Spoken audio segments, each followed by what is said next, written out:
নমস্কার প্রিয় ছাত্রছাত্রী, বিদ্যাসাগর বিশ্ববিদ্যালয় চতুর্থ সেমিস্টারের বাংলা মাইনর পেপারে সাজেশন দিচ্ছি। অবশ্যই তোমরা কমন পাবে। পেপার নেম হচ্ছে ছন্দ ও অলঙ্কার 19 ও 20 শতকের কবিতা ও পাঠ।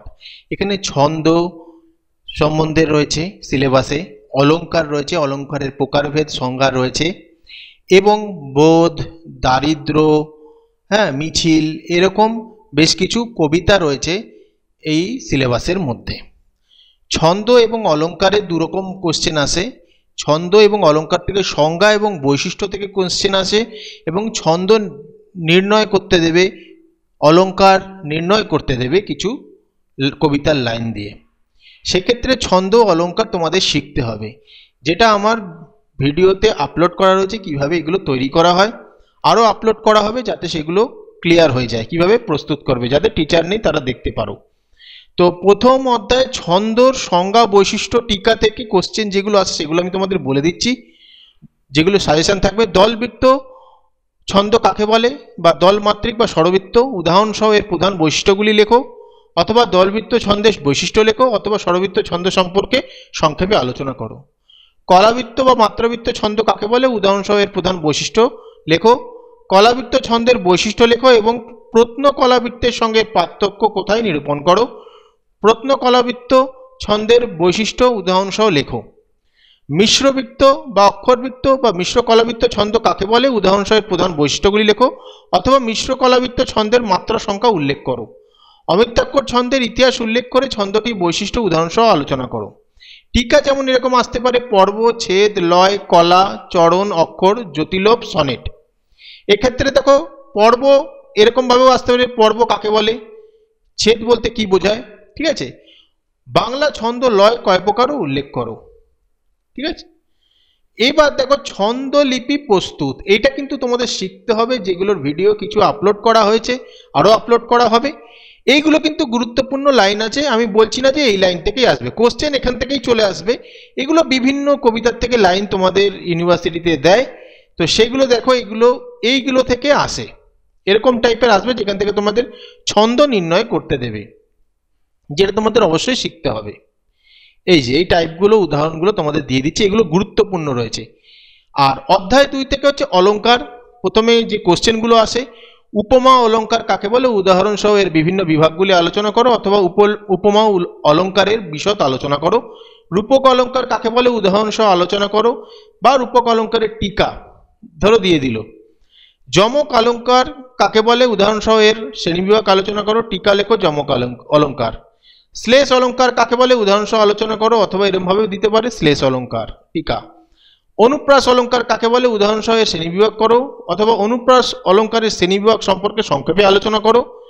উপমেয় এবং উপমান বলতে কি বোঝো, যদি এটা বড় প্রশ্নের সাথে যুক্ত হয়, ঠিক আছে, এটা বড় প্রশ্নের সাথে যুক্ত হয়ে যাবে।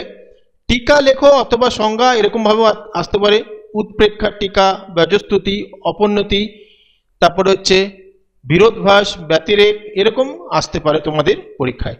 উপমা এবং রূপক অলঙ্কারের মধ্যে পার্থক্য লেখো, বড় প্রশ্নের সাথেও যুক্ত হয়ে যেতে পারে। এবার অলঙ্কার নির্ণয়, এইভাবে এরকম টাইপের অলঙ্কার নির্ণয় তোমাদের করতে দেয় পরীক্ষায়। এই যে অলঙ্কার নির্ণয়, এর কোনো সাজেশন হয় না, এগুলো কিন্তু প্র্যাকটিস করতে হবে। এগুলো তুলে ধরছে বিভিন্ন ইউনিভার্সিটিতে, এগুলো কিন্তু এসেছে তোমাদের ইউনিভার্সিটিতে, এর মধ্যে প্রচুর কোশ্চেন তোমাদের ইউনিভার্সিটিতে এসেছে এরকম অলঙ্কার নির্ণয়।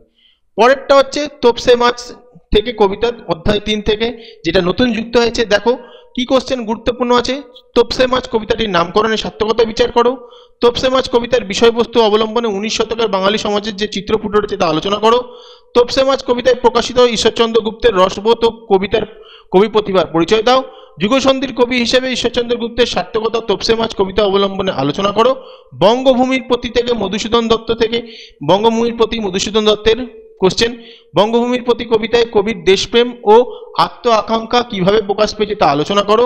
রেখমা দাসের মনে এই পংক্তির মধ্যে দিয়ে কবির কোন আরতি প্রকাশ পেয়েছে তা কবিতার মূল ভাব বিশ্লেষণ করো।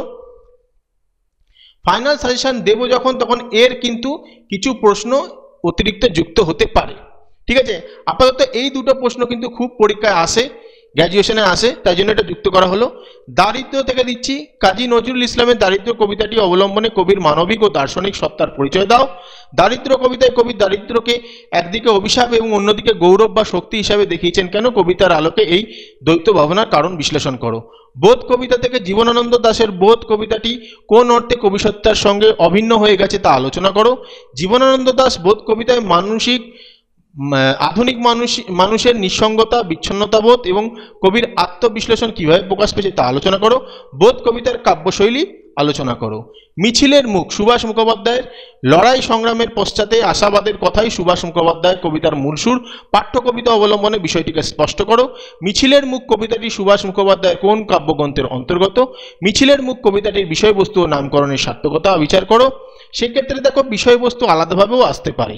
আর মিছিলের মুখ কবিতায় কবি সুভাষ মুখোপাধ্যায় কিভাবে সাধারণ মানুষের সম্মিলিত শক্তি ও প্রতিবাদের ভাষাকে কাব্য রূপ দিয়েছেন তা আলোচনা করো। এই হলো তোমাদের সাজেশন, ভালো করে পড়বে। অনেক কিছুই তোমাদের সিলেবাসে নতুন এসেছে, যেগুলো নিয়ে আরও আলোচনা করা হবে তোমাদের সাথে। ফাইনাল সাজেশন দেবো যখন, তখন আরও ভালো হবে। এই প্রশ্নগুলো কিন্তু তৈরি করতে থাকো, এখান থেকেও অবশ্যই কমন পাবে, অবশ্যই কমন পাবে। ফাইনাল সাজেশন যখন দেবো আরও তোমাদের কাছে ক্লিয়ার হয়ে যাবে বিষয়টা। যাই হোক, ভিডিওটা ভালো লাগলে লাইক, কমেন্ট, শেয়ার করে দিও।